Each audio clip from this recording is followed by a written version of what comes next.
So what we want to discuss is complex number and today's topic will be the modulus of the complex number.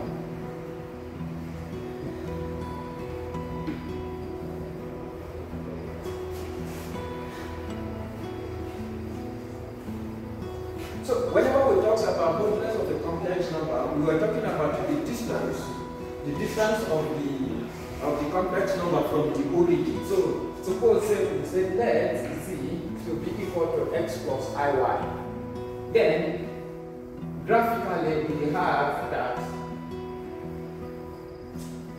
this is the x-axis and this is the y-axis. So representing complex number on a graphical interface, this is the origin. The x-axis is the real part of the complex number and the y-axis is the imaginary part of the complex number. So we have that this point, from here to this point, is the complex number x, y. So we can also represent complex number in pair form. Then we have that from this point, which is the y-axis, we have y here, and this is the x-axis, which is x. Now, so we need to find the distance from the origin to the point here of the complex number. So we represent this as r. Now, looking at this vividly, if you remember, we have that the distance between 2 points on a plane is given by, suppose this is point O and this is point Z, then point OZ is equal to the square root of x1 minus x2 square plus y1 minus y2 square, depending on the level of the graph.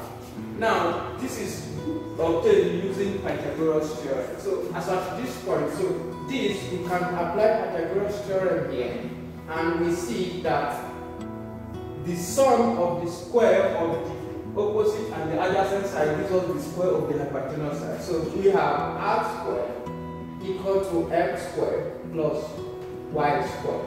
And to get your r, we take the square root of both sides. So we have r to be equal to the square root of x squared plus y squared.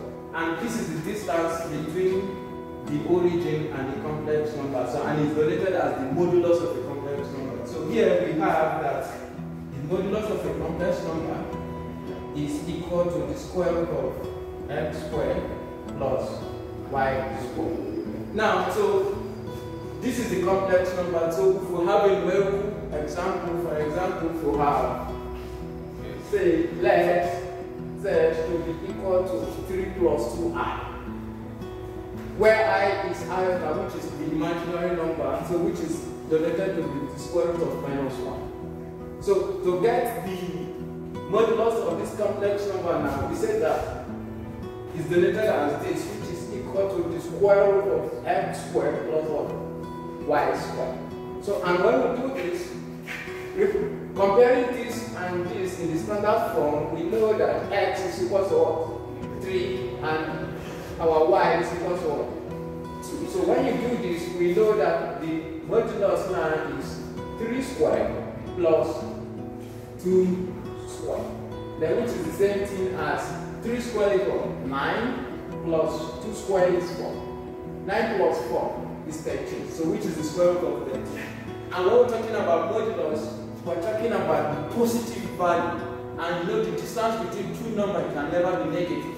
It has to be positive. So we have the modulus of it. And you can also check for this. Says if we have our complex number to be minus 1 plus 2r, we can also find the modulus. By comparing this with the standard, we have that x is equal to minus 1 and our y is what?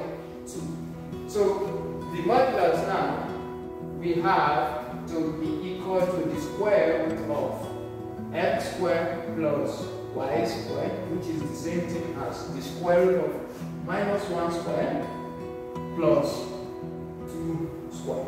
So minus 1 squared is 1. So we have 1 plus 2 squared is what? 4. So the square root of 1 plus 4 which is the square root of 5. Thank you.